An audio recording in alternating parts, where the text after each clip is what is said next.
What would you do if a complete stranger left you a crumbling bookstore, only for you to discover it held a secret worth millions?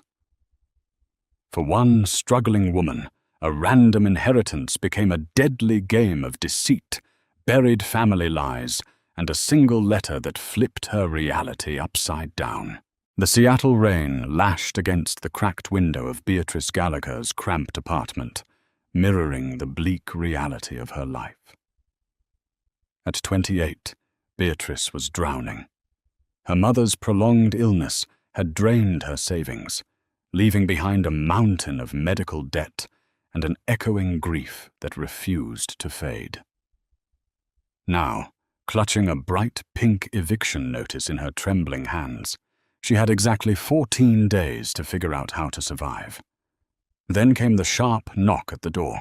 It was a courier, drenched and impatient, holding a thick, cream-colored envelope sealed with dark red wax. The return address read, Wright and Associates, Attorneys at Law, Ashwood, Maine. Beatrice frowned. She knew no one in Maine. Her family, what little she had of it, was rooted entirely in the Pacific Northwest. Tearing the thick paper open, she pulled out a formal legal document. Her eyes scanned the dense, bureaucratic jargon until they stopped dead on a single, impossible sentence. Hereby bequeath the entirety of the property, known as the Labyrinth Pages, located at 421 Willow Street, Ashwood, Maine, to Miss Beatrice Gallagher, in accordance with the final wishes of Mr. Arthur Pendleton. Beatrice read the name aloud. Arthur Pendleton. It tasted foreign on her tongue. She had never heard her mother mention an Arthur. She had never heard anyone mention an Arthur. Yet according to the documents, this complete stranger had just left her a commercial property and the apartment situated directly above it. There was no catch, no hidden fees mentioned in the letter, only a plane ticket, already paid for, and a set of brass keys that felt heavier than they looked.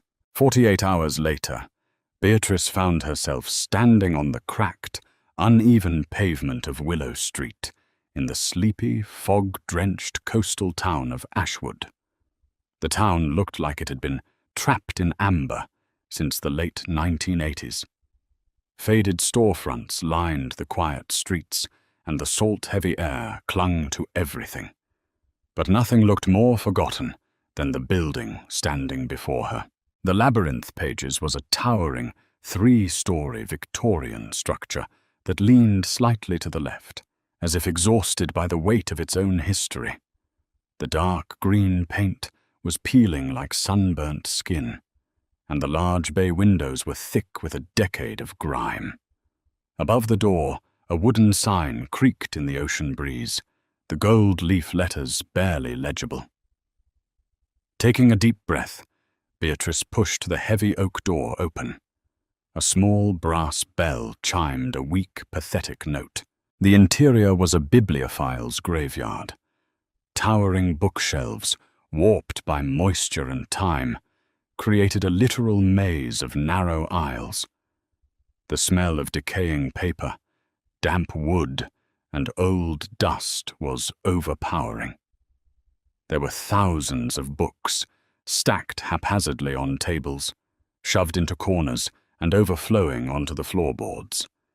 It was chaotic, beautiful, and utterly overwhelming. Miss Gallagher, I presume? Beatrice jumped, her hand flying to her chest. Stepping out from the shadows of the history section was a man in a rumpled grey suit.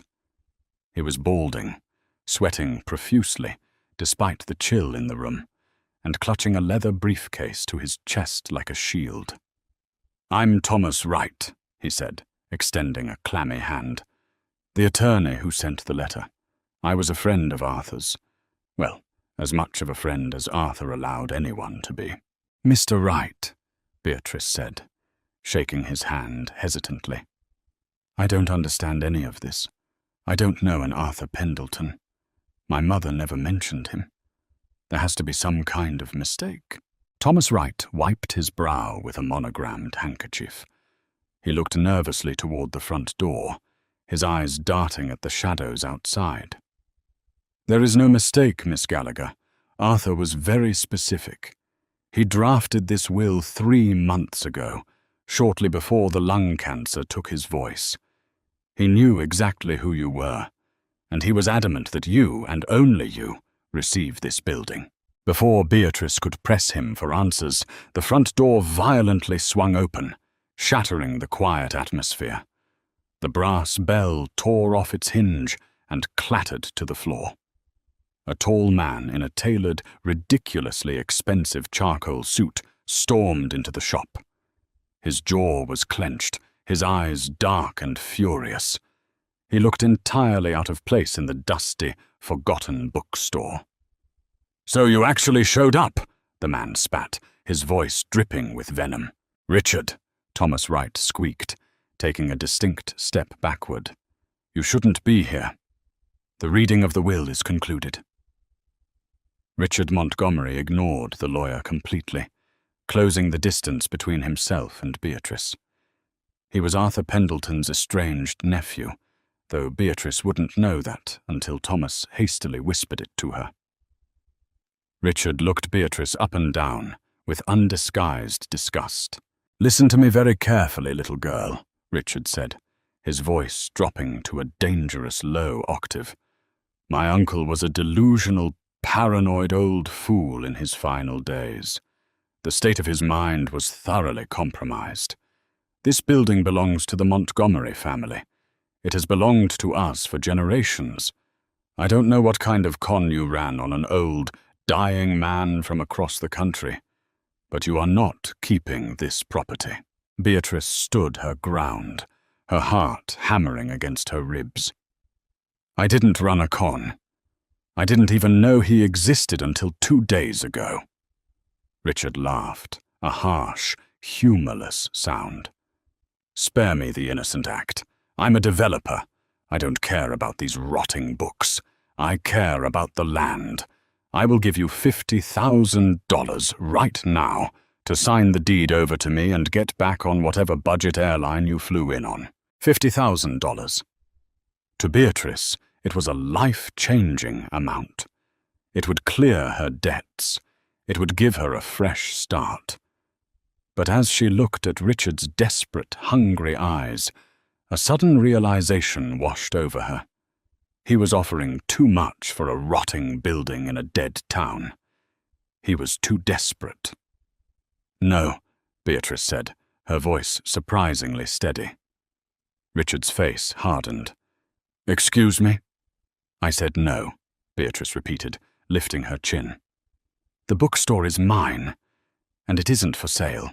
Richard stared at her for a long, terrifying moment. Then he leaned in close, his cologne suffocatingly sharp. "You are making a very grave mistake, Beatrice. You have no idea what you're standing on. You have no idea what this town is capable of hiding." Without another word, he turned and marched out of the store, the heavy oak door slamming shut behind him. Beatrice was left standing in the dust, the heavy brass keys burning a hole in her pocket. Realizing she had just walked into the middle of a war, she didn't understand. The apartment above the labyrinth. Pages was as bleak as the store beneath it. Faded floral wallpaper peeled at the corners, and the ancient radiator hissed and clanked like a dying animal. Beatrice spent her first night wrapped in a moth-eaten quilt on a sagging mattress, jumping at every creak of the floorboards. The wind howled off the Maine coast, rattling the single-pane windows, but it wasn't the weather that kept her awake. It was Richard Montgomery's parting threat. "You have no idea what you're standing on." Around 2 in the morning, the noise started. It wasn't the wind. It was a rhythmic, deliberate sound echoing through the floorboards from the bookstore below. Thump, creak, snap. Beatrice froze, the breath catching in her throat. Someone was downstairs. She slipped out of bed, her bare feet silent on the cold wood, and grabbed the only weapon she could find, a heavy iron fire poker, resting by the unused hearth. Creeping down the narrow, darkened staircase that connected the apartment to the back office of the shop, she held her breath. Through the crack in the office door, Beatrice peered into the main shop. A single flashlight beam sliced through the darkness, illuminating the swirling dust. A figure dressed entirely in black was moving frantically through the history section. They weren't stealing the antique cash register, nor were they stuffing rare books into a bag. Instead, the intruder was on their hands and knees, violently prying up the rotting floorboards with a crowbar. What are they looking for? Beatrice thought, panic gripping her chest. Suddenly, her foot shifted, and a floorboard beneath her gave a sharp, echoing whine. The flashlight instantly snapped off. The bookstore was plunged into absolute pitch blackness. Beatrice stood completely still, her heart hammering loud enough to deafen her. She heard the heavy thud of boots running toward the back alley exit, the screech of rusted hinges, and the slam of the door. By the time the Ashwood police arrived the next morning, the sun was casting long, grey shadows through the shop. Officer Dempsey, a burly, apathetic man with a thick moustache and a coffee-stained uniform, walked through the torn-up history section with a bored expression. "Probably just a vagrant, Miss Gallagher," Dempsey mumbled, not even bothering to take notes. "Lots of junkies looking for a warm place to sleep. They get spooked easily. A vagrant doesn't bring a crowbar to pry up solid oak floorboards, officer," Beatrice snapped, her patience wearing thin. "They were looking for something specific. Richard Montgomery threatened me yesterday. I want that on the record." Dempsey paused, his eyes narrowing slightly. The mention of the Montgomery name seemed to shift the atmosphere in the room. "Mr. Montgomery is a respected businessman, Miss Gallagher. He practically keeps this town's economy afloat. I'd be careful throwing accusations like that around. My advice? Take whatever money he offered you and go back to Seattle. This town doesn't take kindly to outsiders stirring up trouble." After Dempsey left, Beatrice locked the front door, her hands shaking with a mixture of rage and sheer terror. The police were useless. Perhaps they were even in Richard's pocket. If she was going to figure out why Arthur Pendleton left her this curse, she had to do it herself. She fetched a flashlight and a pair of heavy work gloves from the back office and returned to the history section. The intruder had managed to pry up 3 large planks before fleeing. Kneeling in the dirt and debris, Beatrice peered into the dark space between the floor joists. Nothing. Just old cobwebs and rat droppings. Frustrated, she sat back, her gaze wandering up the nearest bookshelf. The shelves here were built directly into the plaster of the wall. But as Beatrice looked closer, she noticed something odd. The bottom shelf, heavily laden with encyclopedias, was slightly uneven. The wood didn't sit flush against the brickwork behind it. Dropping the fire poker, she began to pull the heavy, dusty encyclopedias off the shelf, tossing them onto the floor. Once the shelf was clear, she pressed her hands against the back panel. It shifted. Beatrice's breath hitched. She pushed harder, sliding the wooden panel to the left. Behind it, nestled into a hollowed-out cavity in the original brick foundation, was a small, rusted iron lockbox. She pulled it out. It was remarkably heavy. The lock had long since rusted away, allowing her to pry the lid open with a loud crunch of oxidized metal. Inside, wrapped in oilcloth to protect it from the dampness, was a thick envelope. Her name was written on the front, in elegant, looping cursive. To Beatrice. Her hands trembling, she tore the envelope open and unfolded the crisp, yellowed stationery inside. "My dearest Beatrice, if you are reading this, it means I am gone, and Richard has already tried to terrify you into selling. Do not trust my nephew. He is a parasite who knows only greed. He believes this property contains nothing but rotting paper, but he suspects there is something more. He is right, but he does not know the truth. You do not know me, but I knew you before you could even speak. I knew your mother, Abigail. We shared a life before the world forced us onto different paths.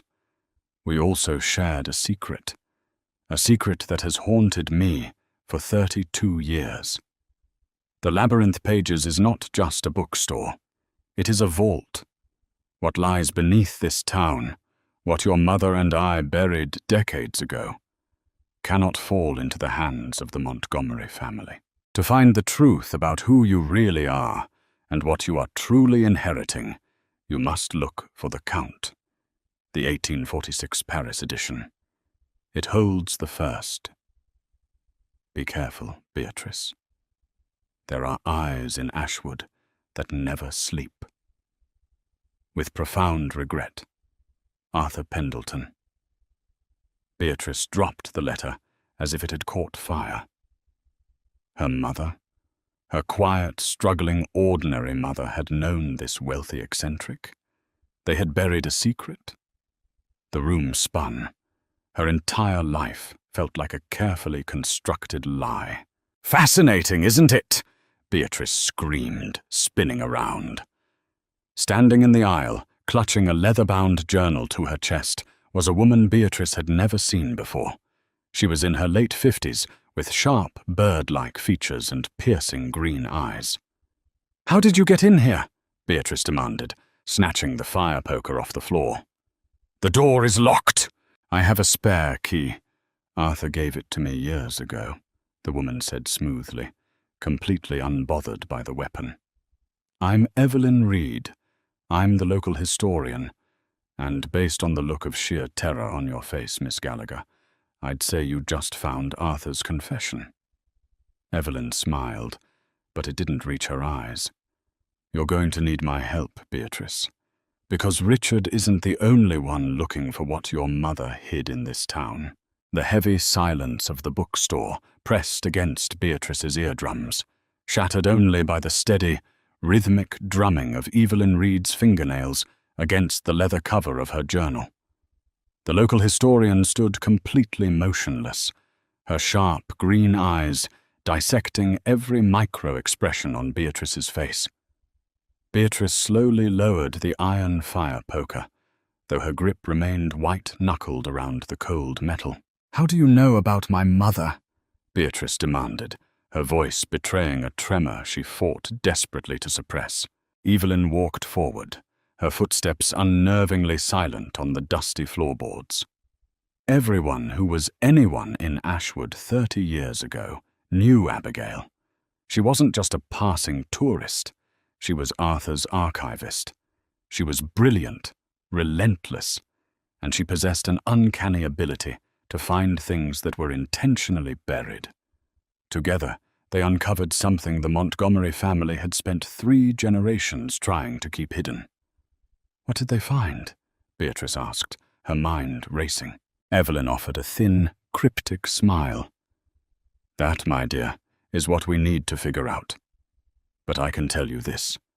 Richard Montgomery's grandfather was a ruthless industrialist. He practically built Ashwood, but he did it with dirty money and stolen assets. Arthur spent his life trying to expose the Montgomery Empire, and your mother helped him find the proof. But before they could go public, Abigail vanished. Arthur retreated into this bookstore, becoming a paranoid recluse. Until now." Evelyn gestured toward the chaotic mountains of literature surrounding them. "Arthur's letter mentioned a key hidden inside The Count. He meant The Count of Monte Cristo, specifically the 1846 serialized Paris edition. It's a notoriously rare printing. If Arthur kept it here, it's not sitting on a bargain shelf. We need to find it before Richard realizes his midnight break-in failed." Beatrice looked at the thousands of rotting, water-damaged spines. The task was monumental, bordering on impossible. But the desperation of her situation, the eviction notice, the empty bank account, the threatening presence of Richard, fueled a sudden, fierce determination. She wasn't just a victim anymore. She was a participant. "We start in the antiquarian section," Beatrice declared, grabbing her flashlight. For the next 4 hours, the two women worked in frantic, dust-choked silence. They systematically dismantled the oldest sections of the store, carefully peeling back layers of forgotten literature. The air grew thick and heavy, the smell of decaying paper clinging to their clothes. Beatrice's hands were stained black with ink and grime, her fingernails chipped from prying open jammed glass display cases. As the grandfather clock in the corner chimed noon, Beatrice found herself crawling beneath a heavy mahogany display table that had collapsed on one side. Tucked away in the darkest corner, partially concealed by a pile of useless modern encyclopedias, was a small, lead-lined lockbox. It was entirely unassuming, completely devoid of ornate markings. "Evelyn," Beatrice called out, her voice raspy, "I found something." The historian practically sprinted across the room, dropping a stack of poetry books in her haste. Beatrice dragged the heavy box into the light. It wasn't locked. With trembling hands, she popped the latches and opened the lid. Inside, resting on a bed of faded red velvet, was a breathtakingly beautiful book. The leather binding was cracked and weathered, but the gold leaf lettering on the spine was unmistakable. Le Comte de Monte Cristo. "The 1846 edition," Evelyn breathed, her eyes widening with a hunger that made Beatrice instantly uneasy. "Open it! Quickly!" Beatrice carefully lifted the fragile book. As she opened the front cover, the binding let out a dry crack. The pages were hollowed out. Inside the carved cavity lay 2 items, a heavy, intricately forged iron key, and a small, folded piece of parchment. Beatrice unfolded the parchment. It was a hand-drawn map of the bookstore's ground floor, but with a bizarre addition. An arrow pointed directly toward the massive brick fireplace in the back office. A fireplace Beatrice knew for a fact had been sealed off with mortar decades ago. Before Beatrice could process the map, the front windows of the bookstore rattled violently. A sleek, black luxury SUV had just hopped the curb, parking directly on the sidewalk outside the shop. Richard Montgomery stepped out, accompanied by 2 massive men in dark suits who looked less like security and more like mercenaries. "He's here," Beatrice whispered, panic seizing her chest. Evelyn's demeanor changed instantly. The helpful historian vanished, replaced by a cold, calculating stranger. In a flash of movement, Evelyn lunged forward, snatching the iron key from the hollowed-out book. "Hey!" Beatrice shouted, reaching for it. Evelyn shoved Beatrice hard against the mahogany table. "I'm sorry, Beatrice," Evelyn sneered, her voice dripping with malice. "But your mother ruined my life when she stole Arthur's affection. I've waited 30 years to claim what they hid. I'm not letting a naive little girl take it from me."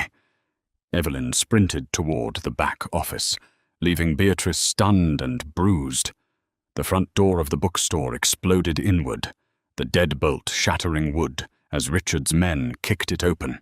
"Tear this place apart," Richard commanded, stepping into the dust-filled air. He spotted Beatrice scrambling to her feet. "Ah, Miss Gallagher, I see you're still stubbornly attached to my property. Let's have a chat." "You don't own this place," Beatrice spat, grabbing the heavy fire poker once again. Richard laughed, a cold, hollow sound. "I own the judge, the police, and the town council, which means I own this building. Now where is the key my uncle hid?" Beatrice glanced toward the back office. She knew she couldn't fight Richard and his men, but she also knew Evelyn was heading straight for the sealed fireplace with the only key. She had to make a choice, and she had to make it now. "I don't have it," Beatrice lied, her voice steady. "But I know who does. Evelyn Reed." Richard's face contorted with rage. "That miserable old vulture. Where did she go?" "Into the back," Beatrice said, backing away toward the history section. "She's looking for a way into the foundation." Richard signaled his men. "Get her."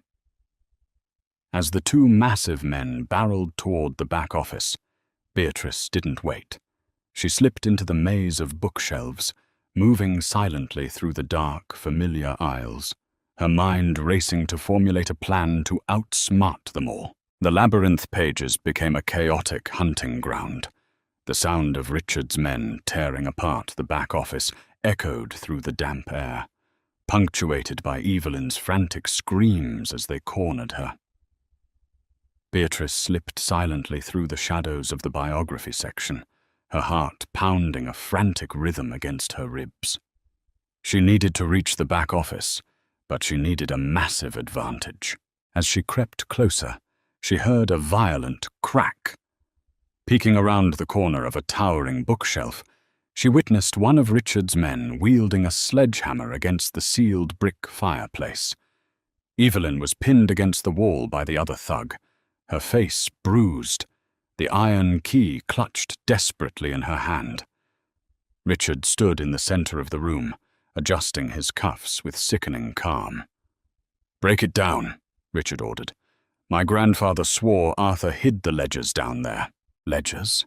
Beatrice thought, her mind connecting the dots. The treasure wasn't gold. It was blackmail. It was the undeniable proof of the Montgomery family's crimes, the stolen assets, the corruption, the dirty money that built Ashwood. If Richard destroyed those ledgers, his family's legacy would remain untouched, and Arthur's life's work would be erased forever. The sledgehammer broke through the ancient mortar, sending a cascade of red dust onto the floor. Behind the fireplace wasn't a chimney flue, but a dark, descending stone staircase that vanished into the pitch-black belly of the earth. Richard nodded to his man, who wrenched Evelyn's arm backward. She shrieked, dropping the heavy iron key. Richard calmly picked it up. "Wait here," Richard told his men. "Keep her quiet.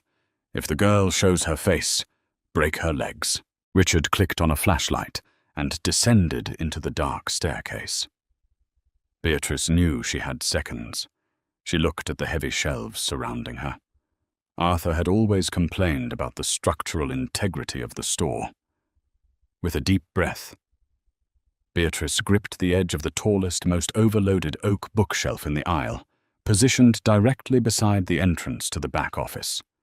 She planted her feet and shoved with every ounce of strength she possessed. The wood groaned loudly. The massive shelf tilted, and gravity took over. With a deafening crash that shook the entire building, the bookshelf toppled forward, slamming into the adjacent shelf like a domino. Thousands of heavy books rained down in a suffocating avalanche.